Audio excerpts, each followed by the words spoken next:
Happy Earthquake Day, everybody, and welcome to Big Blue Kickoff Live right here on Giants.com and the Giants mobile app. That was just Lance working out in the gym here, guys, and that tends to be the result when, Lance starts, throwing his weight around, for lack of a better term. Literally and figuratively speaking. Earthquake start. That's what happens. I have that impact. And it sounds My like footprint, and then some. All jokes aside, based on what I've seen, there doesn't seem to be any reports of any major damage anywhere, which is great. Everybody's safe, which is great.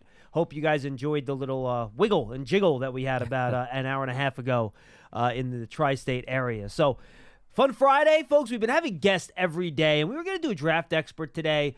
But Lance and I talked last night. We were texting, and it's like, you know what? We haven't had a show where we've actually talked and just had a discussion about the draft in a while. And we'll open up the phones. We'll take a bunch of your calls at 201-939-4513. So get on the line, give us a call, and we'll talk some draft and talk some Giants football. Of course, Big Blue Kickoff Live is brought to you by Cadillac, the official luxury vehicle of the New York Football Giants. So, Lance, we're sitting here. We are now just under 3 weeks from night one of the draft. It's coming fast and furious. Where do you stand right now with how you're thinking about the Giants and how they're going to approach this draft with their first couple selections?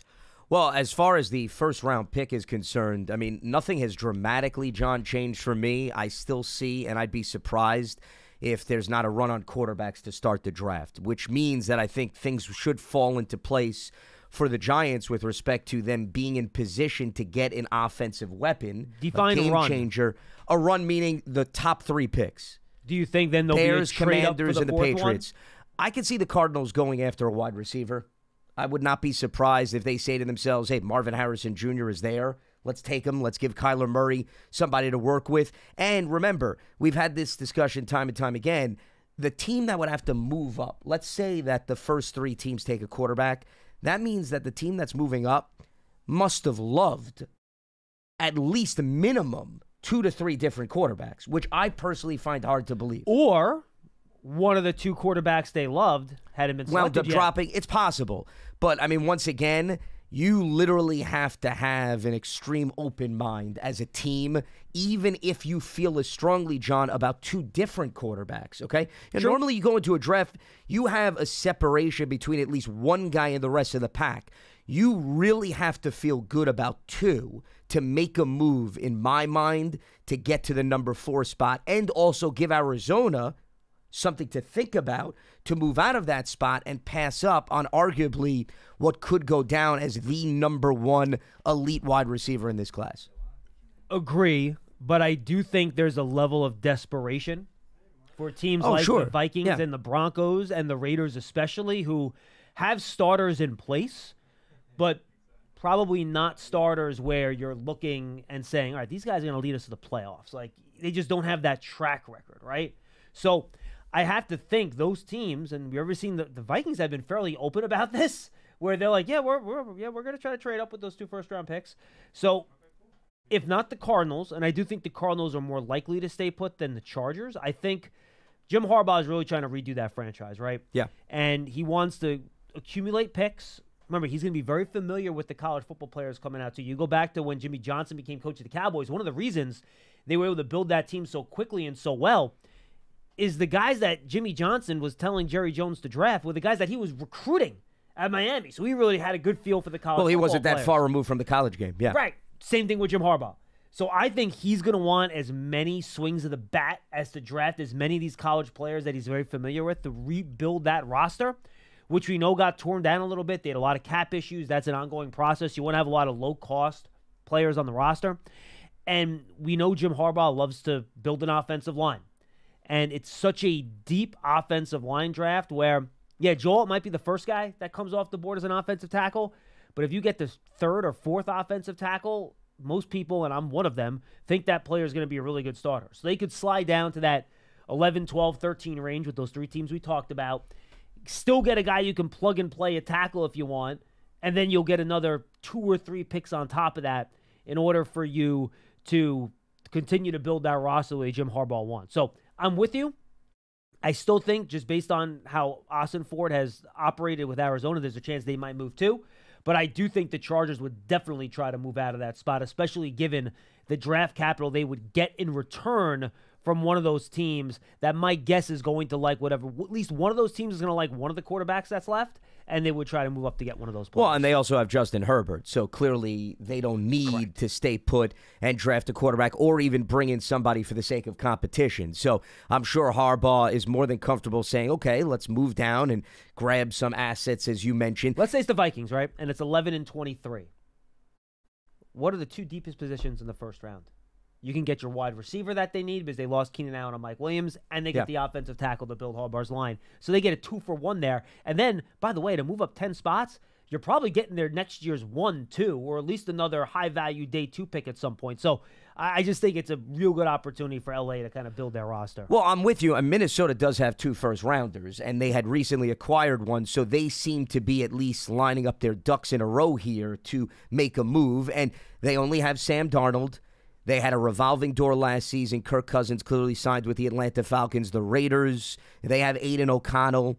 They don't necessarily have a guy that they're feeling great about under the circumstances. Minshew, but I don't think Minshew's a long-term answer necessarily. I like Minshew. I think he I'm surprised you didn't mention him. No one loves himself some Gardner Minshew like Lance Medow. But I just think with Antonio Pierce taking over and their operation with a new GM, the goal is you always want to find your guy long-term that you could develop. Totally agree. So I'm with you. I think both of those teams are going to make a move, but at the same time, you can set your franchise back if you reach for a guy. Oh, yeah. Just because you need a quarterback. Oh, yeah. So that's the other thing that I'm keeping in the back of my mind, that if the first 3 picks are quarterbacks, how do the Vikings and Raiders feel about the players that are left over? Whether it's a Drake May or a J.J. McCarthy or a Jaden Daniels, whoever it may be. Because remember, all of these quarterbacks, and we talk about this year in and year out, it's different styles. What do you want to sign up for, John? Do you want the athlete, the guy that can dazzle like a Daniels? Do you want the pure pocket passer? Do you want somebody that has operated an NFL-style offense like J.J. McCarthy but may not have the flash? To each their own.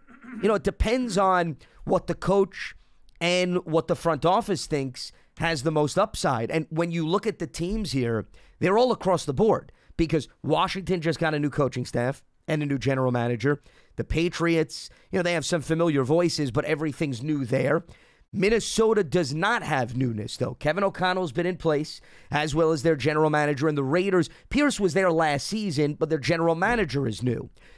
So you look around the board, it's hard to get a read, my point is, on all of these teams because I don't really know what the identities are of all of these squads, considering they can go in various different directions. And the guy that's now the general manager of the Raiders just worked with Justin Herbert because he was there when they were drafted. So that sends even more of a curveball into the mix. Do they think there's a player that's similar to Herbert?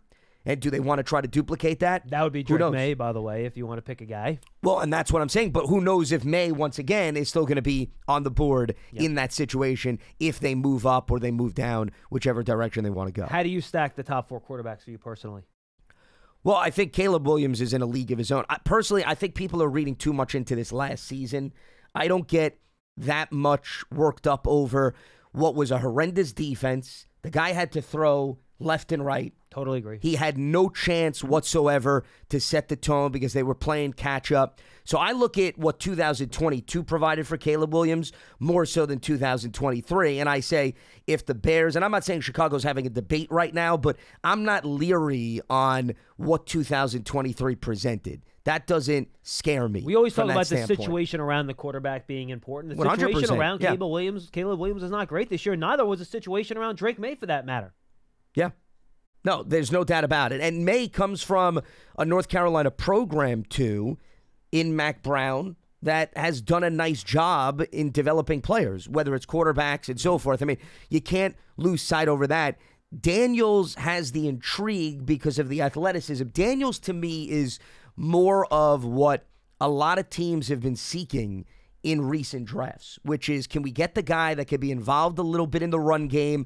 He's not just going to extend the pocket, he's going to extend the play. But do you risk injury with somebody like that? You have to at least ask yourself for that. But it's hard for me to dismiss the game-changing ability that he could bring to the table and what that could do for your offense. I'm not saying he's Lamar Jackson, but you can run an offense if you want that has the principles of what the Ravens have done with Lamar. So he's your second guy? I'd put him number 2 because of that intrigue. Michael Penix Jr. scares me because of the injury baggage. It's not that I don't think he has upside. It's just how much do you want to roll the dice that you're going to get him and he's going to stay healthy? That, to me, is worrisome. We're not talking about John one injury. We're talking about a lot of baggage. So from that standpoint, I'd put Daniels 2. I'd put J.J. McCarthy 3. I'd put Drake May 4. Ooh. That's how I would have the quarterback. Why would you put McCarthy 3 over May? I value the system he came from. I value who coached him. I do think he has the intangibles. It's just with J.J. McCarthy, I don't think you put him on your team and you say, wow me all alone. I think your environment needs to be clean. You need to have a solid offensive line. You're not going to maybe get a guy that's going to take you, and I hate to use the cliche, but I'll use it, above the X's and O's single-handedly. But I do think he has the intangibles that if you're going to be a team, for example, like Minnesota, and you make a move for J.J. McCarthy, I like McCarthy in Minnesota. And the reason why, I think they have the wide receivers. I think they have an offensive line that at least has some key pieces, and I think they have an improving defense. So Minnesota and J.J. McCarthy is a good marriage. Now, John, if you were to take another team that does not have its house in order, I would not like J.J. McCarthy going there. So you look at the Commanders, you look at the Patriots. I think the Patriots still have some question marks. I don't think their house is totally in order. That's why environment, which is something I preach and you preach, matters with J.J. McCarthy. I agree. Minnesota, I like the pick. New England, J.J. McCarthy, I would not be as ultra excited under those circumstances. I'm with you.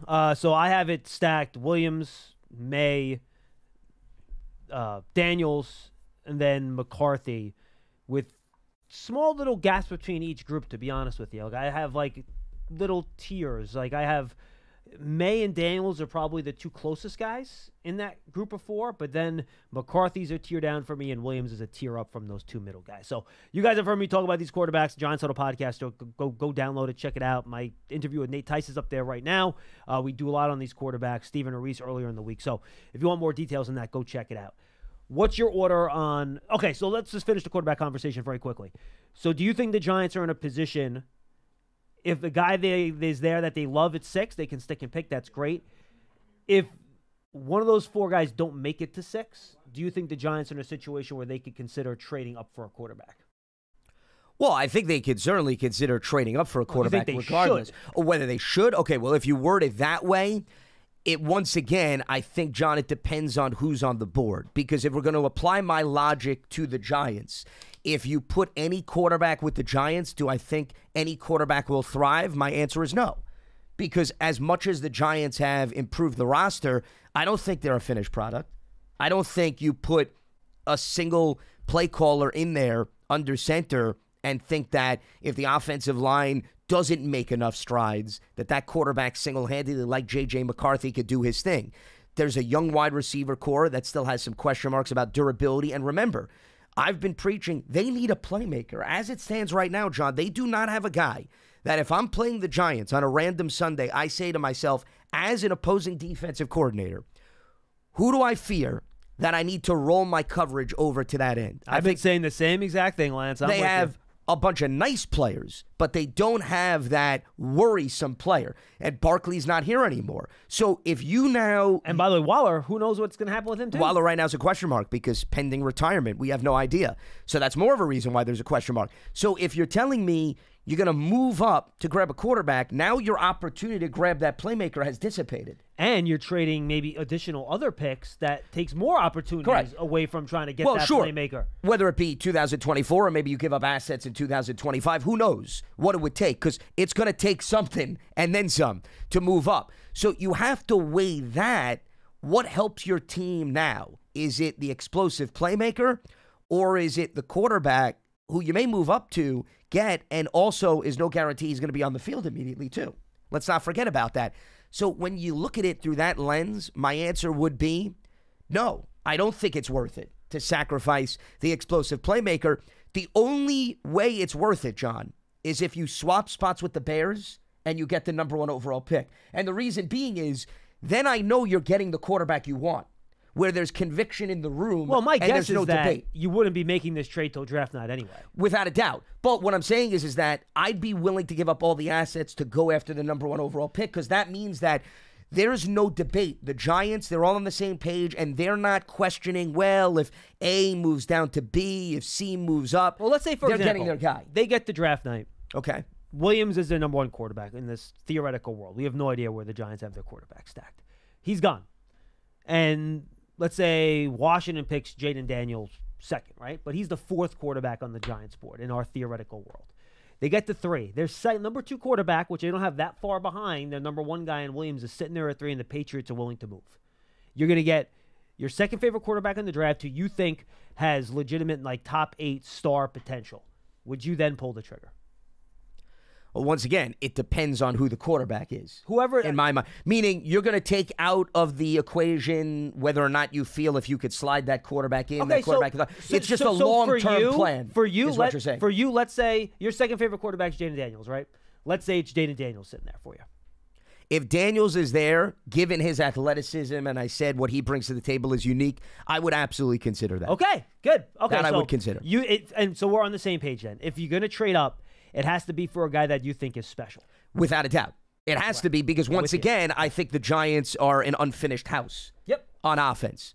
So there's pieces there, but we don't know yet what that's going to present. So I'd be leery of putting any quarterback out there. Now, you could argue you could still move up. Daniel Jones is your guy for this coming season, and then you make the transition the following year. But once again, how does the unit around whoever's quarterback this year play out? I don't know that yet, and I would not be willing to roll that many dice to get a quarterback unless I feel a lot secure or better about the offensive line, the pieces, and so forth. So I feel like we're also both on the same page then, that if you stick and pick at 6, you have to look at wide receiver given the strength of this class, correct? Without a doubt, because once again, it's not just a wide receiver, it's a weapon, John. That's how I talk about some of these players, just like I talked about Barkley. You don't just classify them with one position. You classify them as a multifaceted player because of the various different areas that they can chip in on offense, whether it be on the ground or as a receiver. For example, Malik Neighbors was utilized out of the backfield. So he could be an added dimension to your run game in addition to what he could do if you get him out in open space. Yeah, I'm with you.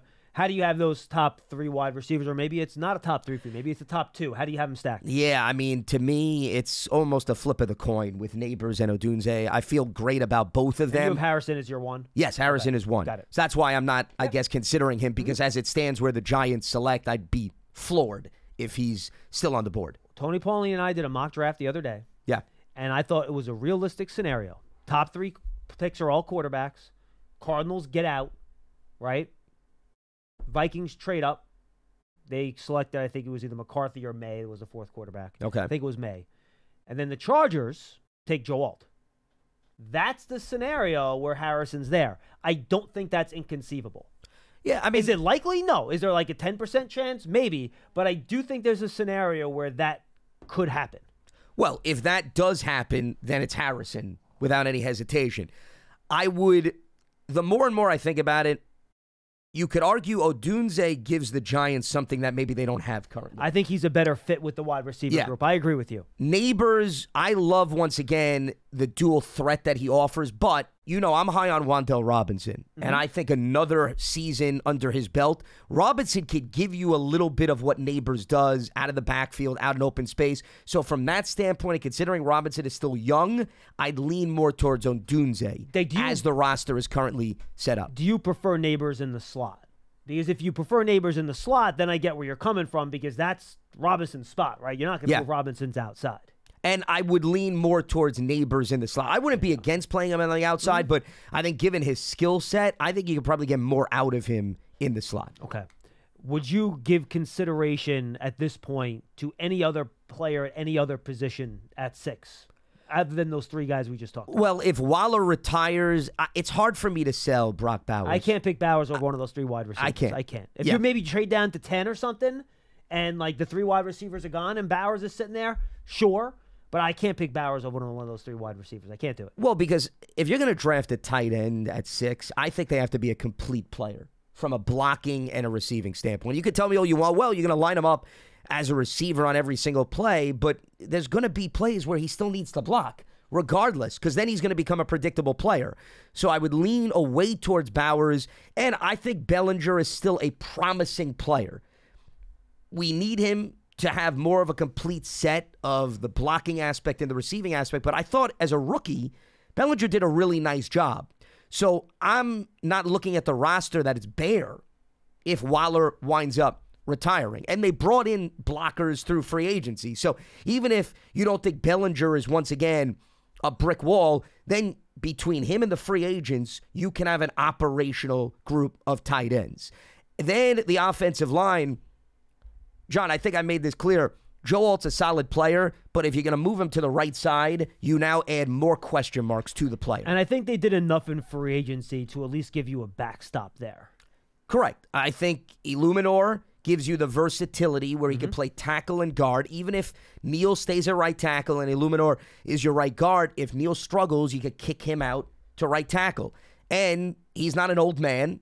He's proven that he could be a solid option based on what he did with the Raiders. So I think you protect yourself if Neal struggles with the presence of Illuminor. But to draft a player who you know you're not going to put on the left side, and you know you're not going to move Andrew Thomas to the right, because now you give yourself more question marks. Of course, yeah, okay? No, yeah. So, you are moving Andrew Thomas. So what is the purpose to just say, oh, well, you got another promising young player? Yeah, and that promising young player has yet to play on the right side. How do you know the footwork's going to pan out? How do you know he's going to be seamless from the left side to the right side? I agree. I would be concerned about that. And that goes back to, it's the same question marks and debate you have when you draft a quarterback. You don't draft a quarterback on an island and say, I love the player. You draft a quarterback to see how he fits with your team. When you draft Joe Alt, if you're not putting Joe Alt on the left side, how does he fit in on the right side? And if there is an ounce of concern, then, John, you don't make the pick. And that's how I feel. I'm with you. All right.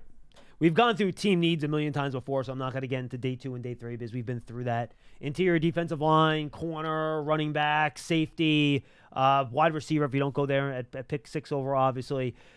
Guard, maybe. So those are the type of spots you're looking at later in the draft. If you want to call in and talk about that, you can at 201-939-4513. I mentioned it earlier. Go subscribe to the Giants Huddle podcast. We've had some great episodes go up this week. Steven Ruiz, Ryan Wilson, Nate Tice is the one that's up there right now. You're going to have Matt Miller going on a little bit later on today. Just a lot of great talk about this draft class and getting ready. And next week we have a lot of other good stuff going on. Matt Waldman, who does his scouting RSP, he usually joins us on Big Blue Kickoff every year. He's on the Huddle this year, trying to get Kurt Warner going early next week. Maybe Thomas Dimitroff might join us, the former GM of the Falcons. So a lot of really good guests coming your way as we continue to dissect this draft class right here on the Giants Podcast Network. Go subscribe, Giants.com/podcast, Giants mobile app, or just search on your favorite podcast platform for the Giants Huddle Podcast or Draft Season, our draft podcast with Tony, Pauline, and I.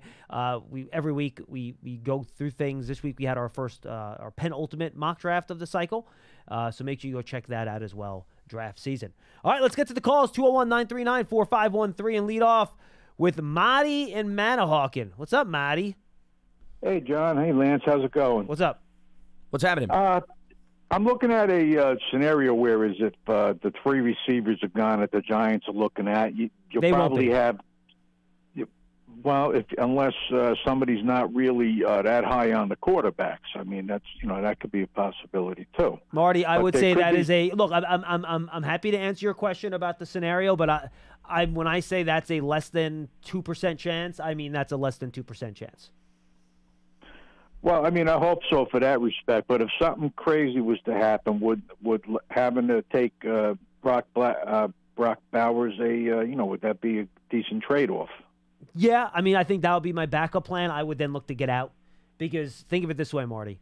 If 3 wide receivers are gone, that means only 2 quarterbacks are off the board, which means 2 quarterbacks that people consider top tier, based on reports, are still there, and another team's going to want to trade up to get them.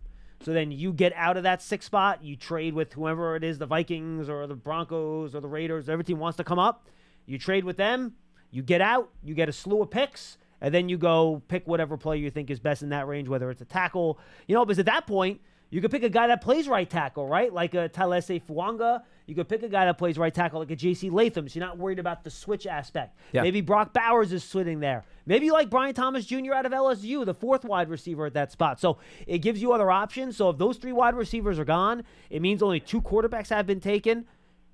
Get the hell out of there and get some good assets, and you trade down. Also, the quarterback that perhaps the Giants have some interest in could still be there, too. Let's Great not point. rule that No, out. great point. And they don't have to move, and they'll just use it on a signal caller. That's possible. I mean, in your extreme hypothetical, Marty, you could argue if the Giants do like this quarterback class, that could be good news for them to still have their quarterback at their disposal. You made a great point. That should have been my first answer. Yeah, if that quarterback is sitting there that you think is special, that you think can put you in the category of the Justin Herberts and Lamar Jacksons and Patrick Mahomes, Joe Burrow, you pick that player, and then you move on from there. Exactly. Okay, fellas, that's about it. Enjoy your weekend. Thank you, Marty. All right, sounds you good. as well. 201-939-4513. You know what? It's unlikely, but I like talking about those scenarios because it's the draft, and crazy things happen all the time.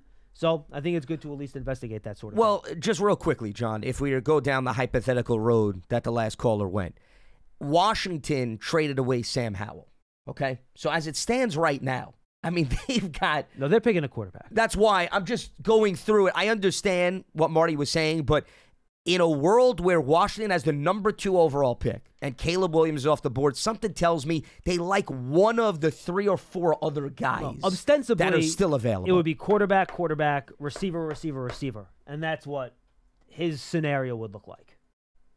Well, but then you go to New England. I was going to go. Okay, New England, they traded Mac Jones to Jacksonville. Not that they had stability when Mac Jones was on the roster to begin with. They have but Jacoby Brissett. But he's brought in to mentor, in my mind, the guy that eventually is going to come in. So both teams, even though they haven't declared they're going to draft a quarterback, if you look at the moves that were made leading up to the draft, they're pretty much spelling out that they're going to take a signal caller.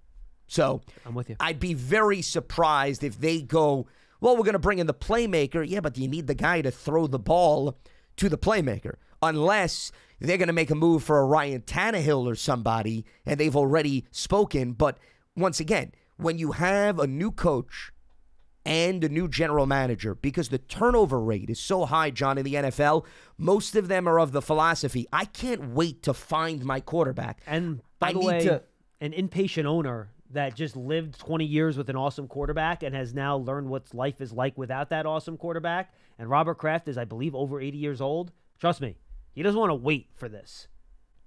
Well, and Washington just got new ownership, and they're excited. They're not on the older side, but that group certainly wants to get stability, right? I mean, they already lived Sam Howell, and I'm not saying it's on Sam Howell. He had no protection last season. He was sacked more so than any other quarterback. But I digress and get back to the point at hand here.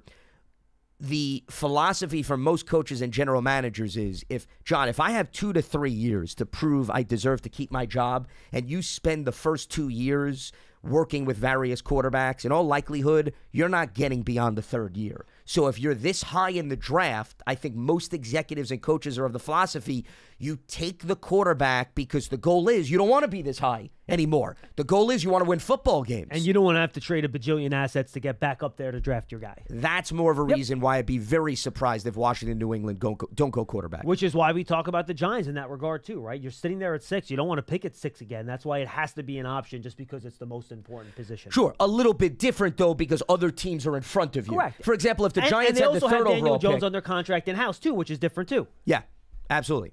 No, I'm with you. All right, let's go to Len in Columbia, Maryland. Len, what's going on? Hey, guys. How you doing? Hi, Len. Hey, I just want you guys to know that I'm in the Bob Kraft area when it comes to age, and I don't want to wait too long either. All of you are still younger than Dottino, so it's okay. Yeah, I want to see the playoffs and another Super Bowl. I'd prefer sooner than later. So I imagine you do not want to select the quarterback then, Len, would be my guess. No, that's correct. Yes. Yeah, that's correct. You know, I'm going to enjoy this off season to the maximum. You know, getting ready for this draft, it's exciting. And, you know, training camp. because the best thing I can say about this roster at this point, we got a lot of work to do, guys. Jeez, I mean, there's just holes all over this roster. But let's talk positively. Let's talk positive. We got the 6th pick. Let's get a weapon like Lance referred to. We can't go with that 15, 16 points a game. We're not going to win many games. Agreed. But it just looks like, right now it looks like a double-digit loss season again. So, get the weapon. If the wide receiver is there, I think Harrison is going to go to the Cardinals. I think he's going 4. I think we had it right way back in January. 3 quarterbacks. Harrison is 4. Maybe the wild card is really what happens at the Chargers, but that's not going to affect us because there's going to be a wide receiver there for us. Yeah, I agree with you. Either Neighbors or Odunze. I really can't make up their mind. I like Odunze because he's a boundary guy. He can play on the outside. I think Wandale's a slot guy. But I wouldn't be upset if it was Neighbors. Lance, I want to talk a little bit about the offensive line, and I mentioned your name because you've been in it a couple of times over the last 2 weeks with a really good caller, Hugo, who was not terribly excited about the offensive line and the direction of which it's gone. I think they've done a pretty good job with the offensive line. I like what they've done right up to bringing in this new assistant offensive line coach. I mean, the guy knows the center position for a variety of reasons, not the least of which is he comes from Iowa, and they know everything coming out of Iowa. In the long run, they may not be really good football players, but, man, they indeed know the technique. And I think he can help Schmitz. I think he's there for one reason, make John Michael Schmitz a better football player. So I like what we've done. We need Neal to get better. We need Schmitz to get better. But the backups are just, miles ahead of where we were last year. Veteran guys, they know their role. They can play in the NFL. We may not want them to play a position for the whole season, but these are, guys who we can get in there for a couple of games if somebody gets hurt and we're not really damaged too badly. So I think we've done okay with that offensive line. And here's where I may differ with Lance, with you. I think we've done well enough on the offensive line that players like Uzudu and McKeithen are getting pushed off this roster. Well, who's pushing them out, just out of curiosity? Schlotman. All right, Schlotman, okay. Yeah. Who's a center/guard? Stinney. And the tackle that they just signed, who's also from Iowa, right? Nelson? Was it Nelson? Yeah, Matt Nelson, former Lion. Yeah, from the Lions. I think he's an Iowa guy too. So that gives you 8 right there. So maybe Uzudu is right there at 9. Maybe he gets that spot because he's, supposedly has the versatility. I think when we drafted him, we weren't sure what position he was going to play, and we still don't know what position he's going to play. And he hasn't grabbed the bull by the horns. I think he's sliding off the roster. Well, Len, I don't think we know what Carmen Brasil thinks of all these guys. And I think that's a big part of this, right? We don't know what he thinks of McKeithen. Okay. We don't know what he thinks of Uzudu. So I did a podcast hit for a podcast last night. They asked me, so what does Carmen Brasillo, what does he think of this offensive line? What kind of offensive lineman does he like? And my answer was this: I have no idea. I haven't talked to Carmen Brasillo yet. I mean, you can go by what he had in Vegas and stuff like that. So I think until we know what he thinks about these guys, I think it's honestly tough to say. And I would not assume that Nelson is an automatic guy that's going to be on the roster either, by the way. Okay. No, and I'm with you there. Right. Yeah, I mean, there are more veterans on the roster, Len. I think that's what you're getting at. But veterans also, some of these guys have been journeymen who have moved from teams. I mean, Schlotman and Stinney have been on several teams during the course of their careers. They're not starters, but they're better backups, I think, that we have had in the past. And I know you guys know I like guys that fall into that 4 to 8 range. These are guys who belong in the league. Oh no, Len, I'm with you. Again, they may not be starters. Well, I think if you made me and said, Schmeelk, put your 9 together right now, who's starting the season on the roster, I would say Thomas, Neal, Schmitz, Runyon, Illuminor, right? So let's take those 5 and we put them beside. That's the 5. then There you go. you have to have a guy that's capable of playing backup center. There you And go. right now, there's Yeah. no one else on the roster besides Schlottman that can play backup center. So There you go. I'm going to There you slide Schlottman in there as the backup center. I think Aaron Stinney started enough games at guard where he could be a guard. I think Yeah. then you have Josh Azudu, who I think they showed last year they trusted to be a multi-positional backup, which I Yeah. think helps his case as a guy that can be guard or Yeah, yeah, yeah. tackle. Yeah. So that's 8. And then you Yeah. have your 9th guy. Is that going to be McKeithen? Is that going to be Nelson, to your point? Is that going to be someone that they draft on day 2 or day 3 Yeah. of this draft? That's Yeah. a question. But I feel, at least right now, I feel pretty good about that first 8 that we talked about, assuming they, of course, get through the offseason. Yeah, healthy. yeah. I think we've improved on the offensive line. And that was a major thing, obviously. So I mean, and we got staying positive. We got the 6th pick in the draft. That's an important spot. You got to believe the closer you draft to number 1, the less riskier it is. If your pick is 142. There's a little more risk involved at 142 than there is at 6. If we don't believe that, we might as well just tear up the draft and not think of another way to get players on teams. But that's valuable. I mean, that's a big. We should have there's a star there, the kind of guy that Lance is talking about, and we need more stars. I mean, as Lance suggested, we got some guys. But they're not stars. You win with stars. We got to get somebody at that 6th position. I don't know where we go at is this 47? I guess 47 is our 2nd pick. Yeah. I don't know where running back. I'm worried about the defensive line. Yeah, I'm worried Len, about the I would not go running back in the 2nd round. I think this is a deep enough class where to me, that would be more of a 3rd or 4th round priority. Okay. And I agree.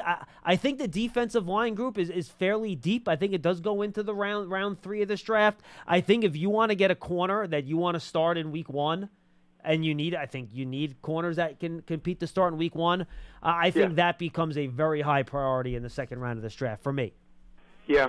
I'm hoping we still find a veteran to be able to fill that slot. But a guy like Lassiter, with the 2nd pick, the kid from Georgia, I'd be okay with that. I mean, because you're right, we got a hole there. But with that 2nd pick, maybe it's a safety. Maybe it's the kid from Minnesota. What is it, Newman from Minnesota? Yep. But there's a bunch of safeties who fall right in that. That's about the slot, 47 to 60. There's like 4 or 5 guys.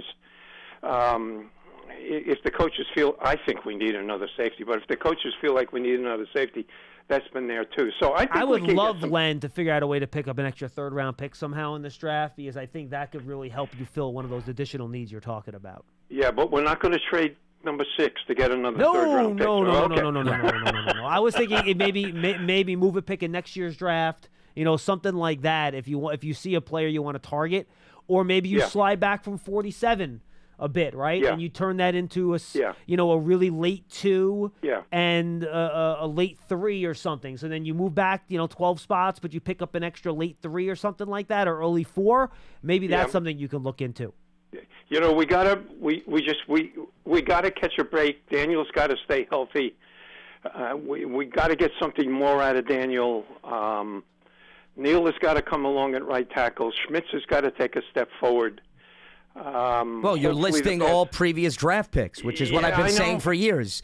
The 2024 draft class is not going to put on the cape and be Superman alone. It's the 22 and 23 and 21 classes that need to do that. Yeah. Yeah. I know. I mean, you look back 5 years at the draft, and I mean, some of these guys have got to emerge. Now, I mean, we got to get some stars on the field. Hey, listen, sorry I ended up a little negative at the end of the week. Fine. Yeah. I just I want it sooner than later, John, for a lot of reasons. No, I get it, Len. Enjoy your weekend, Len. Appreciate the call, man. Okay, yeah, same to you. Go Yankees. Go Yankees. Yeah, opening day today, baby. Excited for that. Let's go to I was just going to say, real quickly, with respect to the offensive line, I mean, Neal and John Michael Schmitz are 2 linemen that you have to watch this season. It's not just about the new faces, because once again, you used high draft capital on them. And part of my concern, John, is, and we talk about this, when you change the play caller for the quarterback, you worry about another year of an adjustment. John Michael Schmitz now is going to be in his second season where he's going to have to play next to two completely new guards. And have a new offensive line coach. And a new offensive line coach, correct. So now it's almost as if you're resetting the clock, aren't you? Right, for John Michael Schmitz. I mean, granted, I know he played last season, but he did miss 4 games with a knee issue. So he still didn't have a full, complete season. And he wasn't on the field much with Daniel Jones, too. Let's not forget, okay? Because Daniel missed the 3 games before he suffered the torn ACL in Week 9 against the Raiders. They weren't on the field simultaneously together because John Michael Schmitz dealt with injury himself. I am not willing to just dismiss that and overlook that. You're going to have to hope that that clicks with the 2 new guards next to him and whatever Carmen Bursillo is asking John Michael Schmitz to do, completely new voice and a new quarterback, essentially. So that's the wild card. And, oh, by the way, he's the guy that touches the ball on every play in addition to the quarterback. Hey, look, slightly important. The offensive line coach, once you get past the coordinators, to me, is the most important assistant coach on your roster. I thought Bobby Johnson was a good coach, but it didn't work out, obviously, and now they've brought in Carmen Bursillo, who's a Dante Scarnecchia a disciple. You hope that he can help make those guys play better and be better players and develop them a little bit more, but we'll have to wait and see once these guys get on the field. We're not going to know this, guys. You're not going to want to hear this. We're not going to know this until you get into preseason games when you have real contact with pads on, fully padded practice. And you may not know much from there too, John. So it's no fun, but we're not going to know until the live guys start flying around in that first week of the season as to what you have with this group. You can see a little bit in camp. Again, maybe they'll have some joint practices where plays are live and you can get a feel for it. But offensive line, it's about what happens in games. Without a doubt. I mean, real quick, a side note. Remember that first possession in the first preseason game, John? They marched down the field, and everybody said, watch out. This offense is going to average 30 points a game. What happened after that? It's not me trying to be a Debbie Downer. It's just the reality of the circumstance, right? Which we did warn people about, by the way, just for the record. Yeah, you can only take so much away even from preseason because the sample size is tiny and the defense that you're playing is not necessarily having all of their stars out there. So I'd back your timeline up a little bit more, and I would say you're going to need the first 3 regular season games, assuming everybody's healthy. That's fair. To acknowledge where they are, at least up front. Of course, you can tune in to Big Blue Kickoff Live after the first OTA, and Paul Dottino will make many declarations for you about what's going to happen. Yes, I'm sure. You can guarantee that as well. I'm just teasing Paul. He doesn't do that. Let's go to Coach Marvin in Delaware. He's up next. Hey, Coach. How you doing, John, Lance? We're great. Doing all right. That's good. Lance, you got me standing up and applauding you today. I'm standing up. Okay. And I'm applauding. You did an excellent job talking about the draft, or how you would handle the draft, and I'm with you all the way on that. We're looking at that. I wouldn't mind having a quarterback, but you're right. You want your first person. When you start going to your second and third and fourth guy, you're reaching. So yeah, but remember, Coach, I want to just jump in for a second. I don't care where the guy is ranked in your vertical stack. I care about what your grade is on the player. Because maybe it's a weird year where your top 3 guys all have legitimate top 5 grades. Now, is that common? No, but can it happen? Absolutely. I mean, we have 3 wide receivers. For example, like you use that logic for quarterback. But at the same time, would you be okay if the Giants picked their 3rd best wide receiver in this draft at 6 because you really think all 3 are really good? So that's the point. It's a matter of where the Giants have these quarterbacks graded, not necessarily what number they are in their stack. You know what I mean? Yeah, I know what you mean, and you're absolutely right. You're correct with that. But the first thing I said is I. So I mean, in my case, I got you. Would be looking for my guy, not the guy that I think may be able to help me. And you're right, and you're looking to see how all of them are going to fit certain ways. I mean, in my years of coaching, 12 years, I had 9 different quarterbacks in those 12 years, and that's on a youth level. And in high school, we had like 2 or 3 different ones, and they all was different styles. So we had game plans in my book. But I had to adjust those plays based on who was quarterbacking, call certain plays based on who was quarterbacking. So I kind of adjust my team to who was leading us as far as from the quarterback position. But on this level, I believe I would want my guy. And I do like Daniels and Williams. And if one of them crazily fall, and which is not, I don't think, going to happen, then yeah, I would probably take them. I would take them, but I think I would sit at 6. But if one of them falls like that, maybe you have to go get them. The third and fourth guy, I probably wouldn't move at all unless they fall to me. I wouldn't give away my picks because we don't have a lot to give right now. So that's why I probably. Well, and remember, just real quickly, Coach Marvin, if you recall, and I know this is much deeper in the draft, but the year that the Patriots drafted Mac Jones, there was a lot of talk that maybe he'd even go to San Francisco.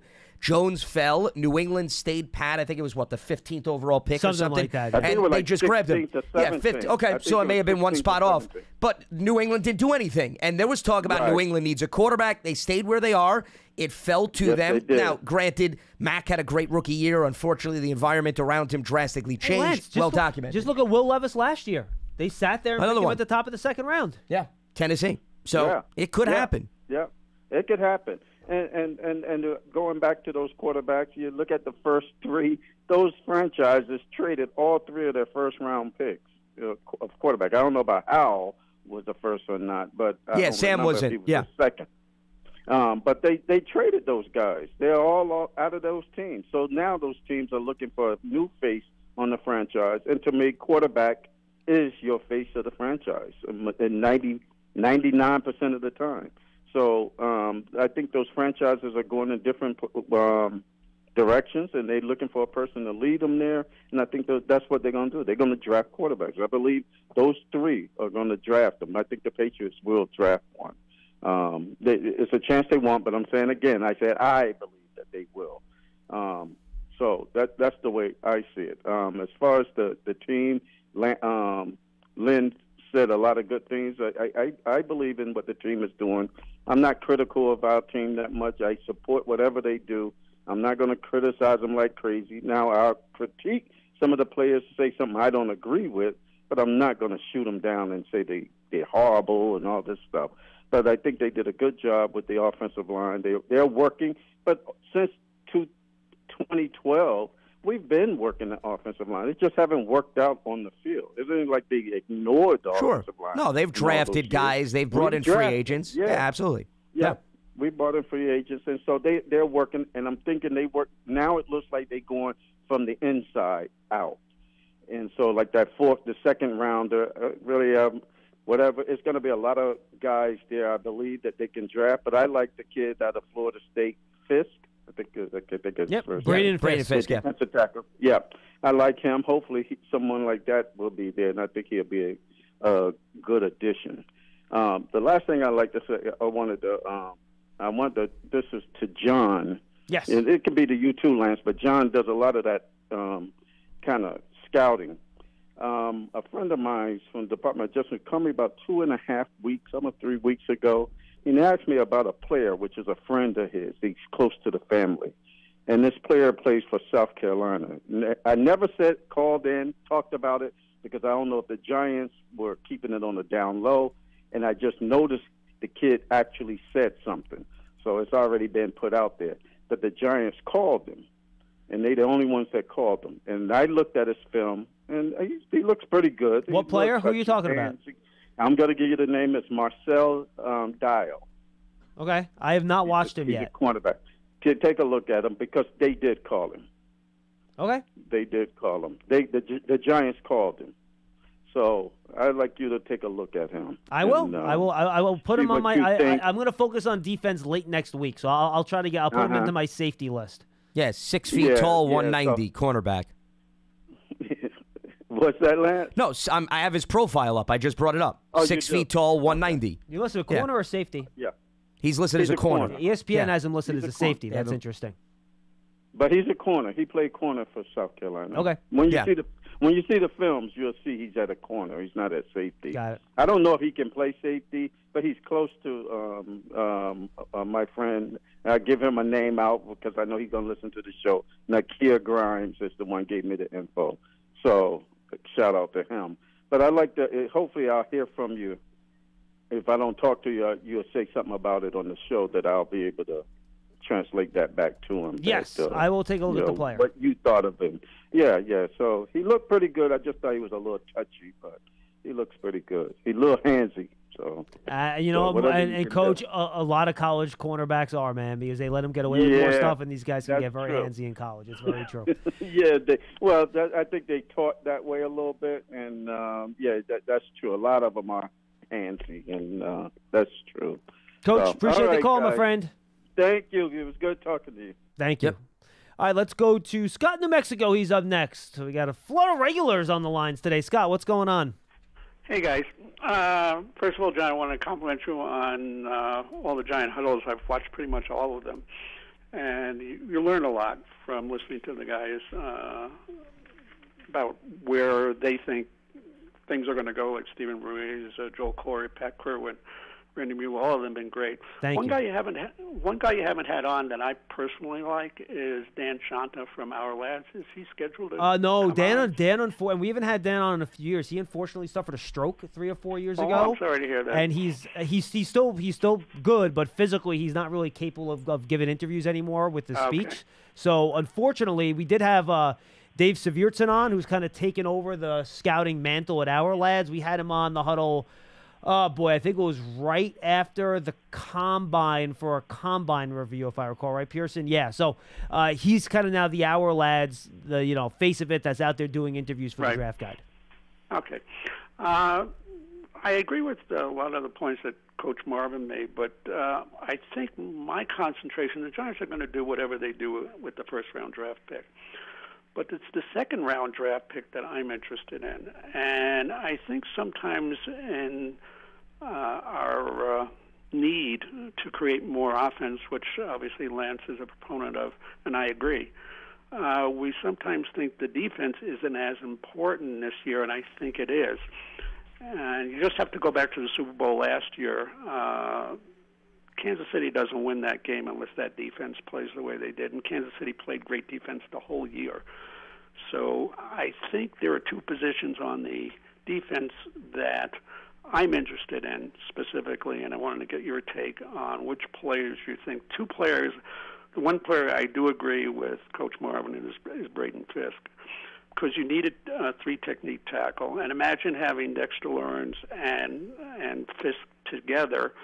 And if you saw what Fisk did the whole year and then what he did in the ACC game against Louisville, he was the most dominant player at the Senior Bowl.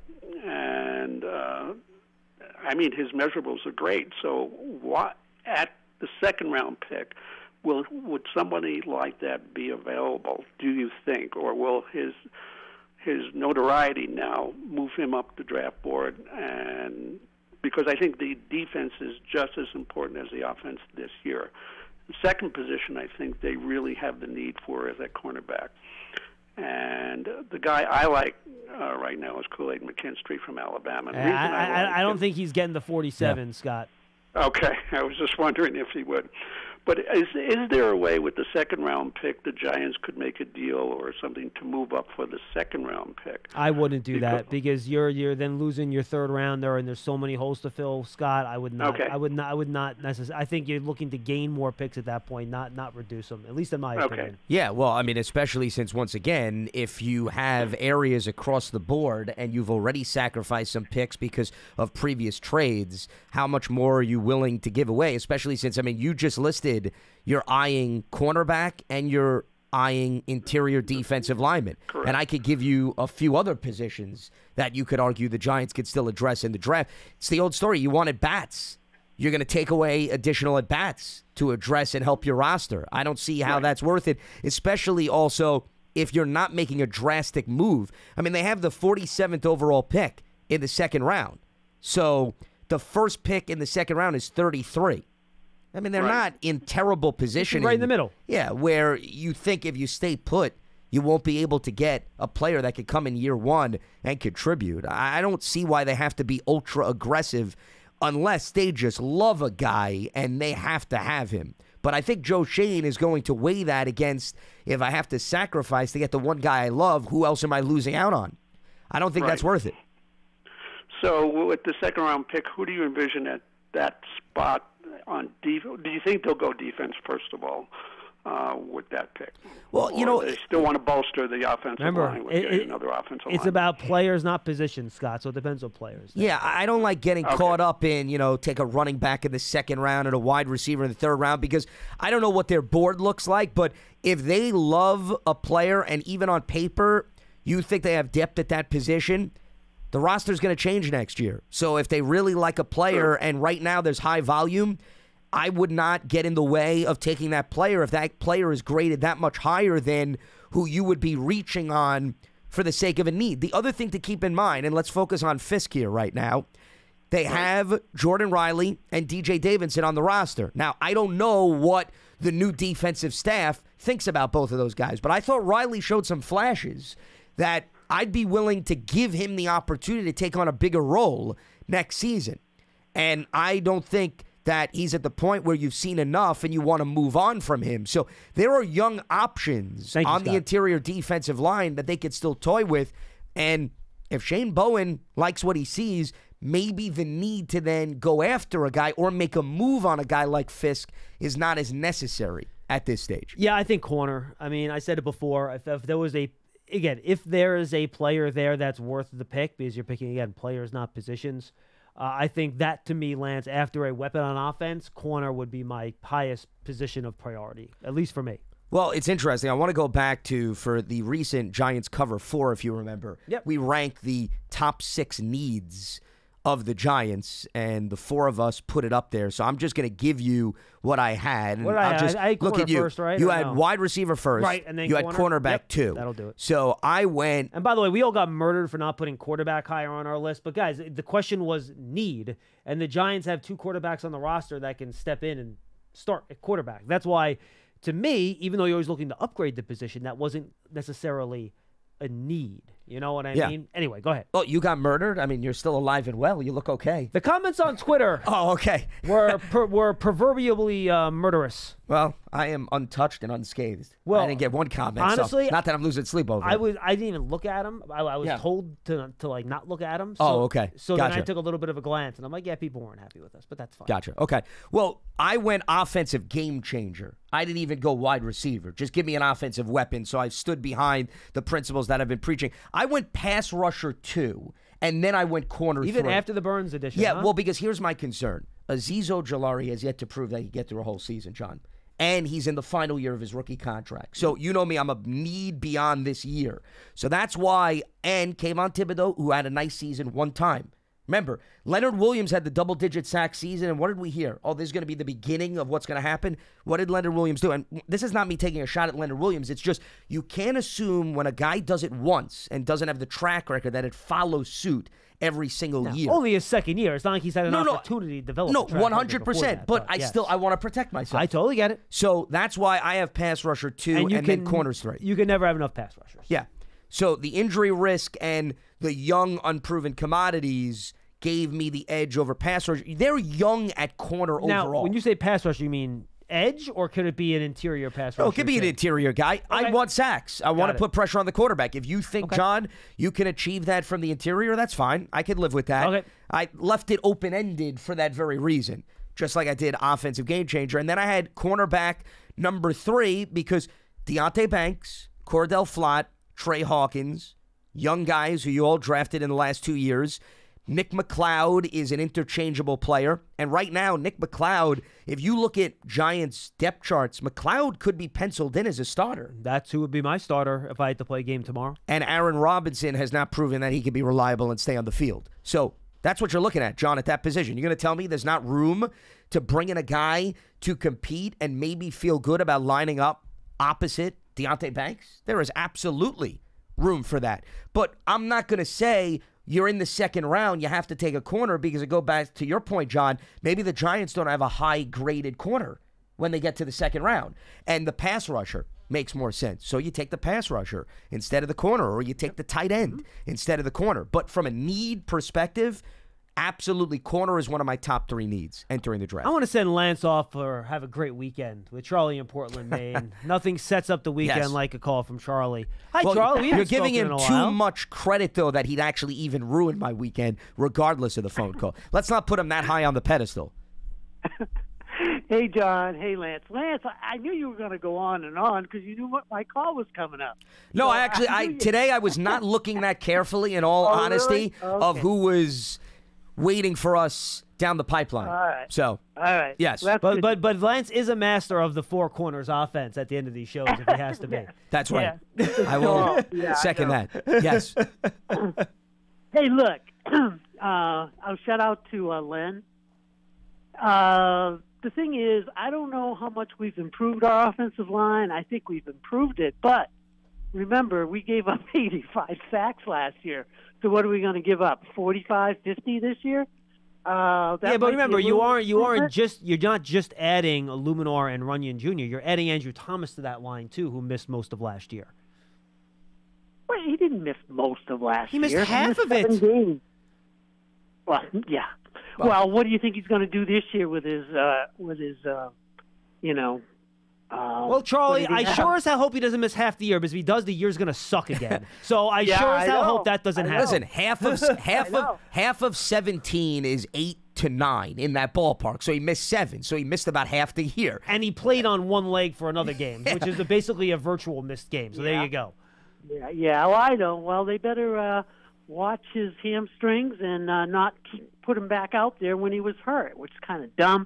But anyway, all I'm saying is the offensive line might have taken a little step forward, but is it really going to be enough? And the other thing, guys, you guys don't understand. You want a playmaker? You know who your playmaker is? It's your quarterback. And we don't have one.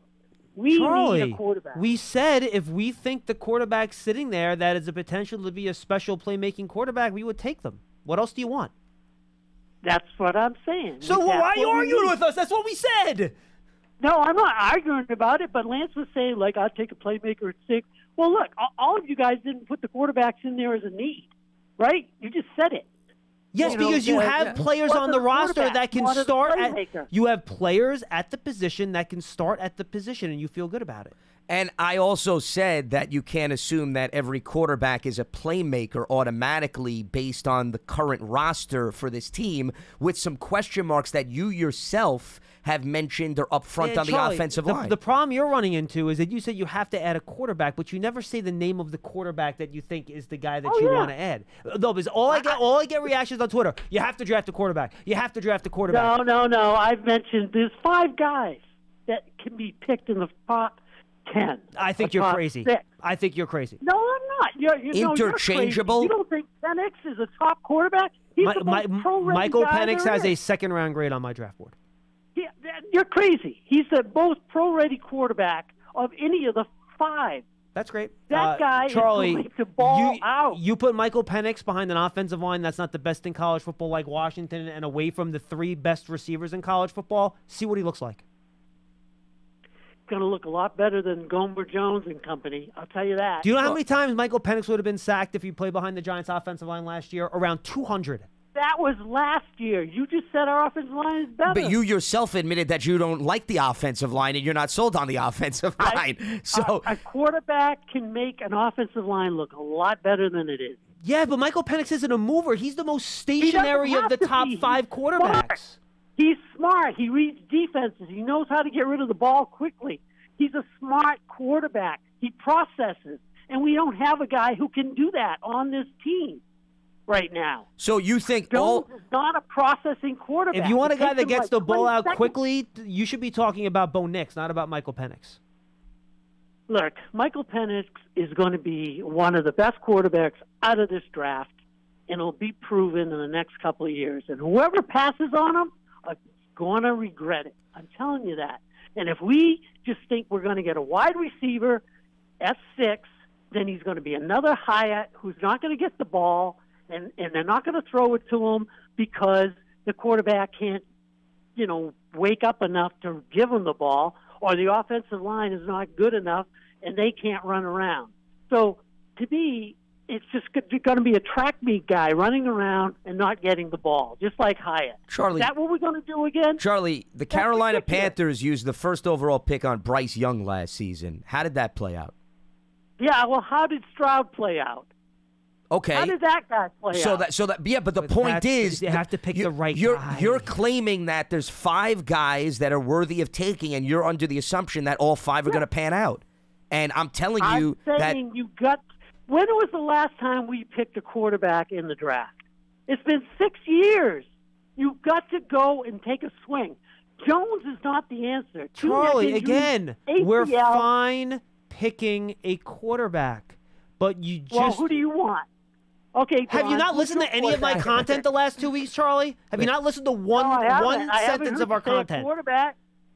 We had a conversation earlier on this show on quarterback. Charlie, I did full Giant Huddle podcast on just the quarterback position. We had the guy on from LSU. We had the guy on from North Carolina. We had the guy on from Washington. Who do you like? I've said it a million times. Caleb Williams is my 1. Drake May is my 2. Jaden Daniels is my 3. A tier down from that is a middle first rounder as McCarthy. And then I have Penix and Nix as high second-round picks. Well, they're not going to last the second round. No, they probably won't because quarterbacks get overdrafted, and that's fine. And we have yet to hear who you want. I already said I want Penix. Michael Penix. Yeah, but you said all 5 are worthy. So what's your order? Well, they're not going to get there because the first 4 quarterbacks are going to be gone. You know, McCarthy, Daniels, Williams, and May are all going to be gone. And so the guy that's going to be left at 6, in my opinion, is going to be Penix. And we're going to pass on him. And it's going to be another biggest mistake of our life when we passed on Herbert in 2020 at 4. The same thing. Thank you, Charlie. Appreciate the call, my friend. I give him credit. He put the name on the guy, and he put himself out there with the guy in the name. That's all I was asking for. Good job. That's all I'm asking for. And he picked out the guy that was going to be there and the guy that he wants. Good for him. At least he picked out the guy, and that's good. And you know what? I just did an interview with Matt Waldman from Scouting RSP, who's awesome. That's going to be next week's huddle. And he has Penix as the second quarterback in the draft. People can disagree on this. A lot of people do love Penix. I don't like him as much as other people do, and to each their own. And my concern is the injury history. That too. I'm probably more concerned about that than maybe him as a player. I think you're rolling the dice, and you're holding that a guy's going to hold up, hoping that he's going to hold up when he hasn't proven to do that. So that concerns me, the injury baggage. Yep. All right, well, we got to run. Guys, have a great weekend. For Lance Medow, I'm John Schmeelk. Giants.com/tickets for season tickets. Giants TV, our streaming app. Go check them out. Make sure you do it. Again, check out the Giants Huddle Podcast, Draft Season Podcast, and we'll be back on Monday with more Big Blue Kickoff live at 12:30 as we continue our look around the country at Draft Pro Days. For Lance Medow, I'm John Schmeelk. We'll see you then.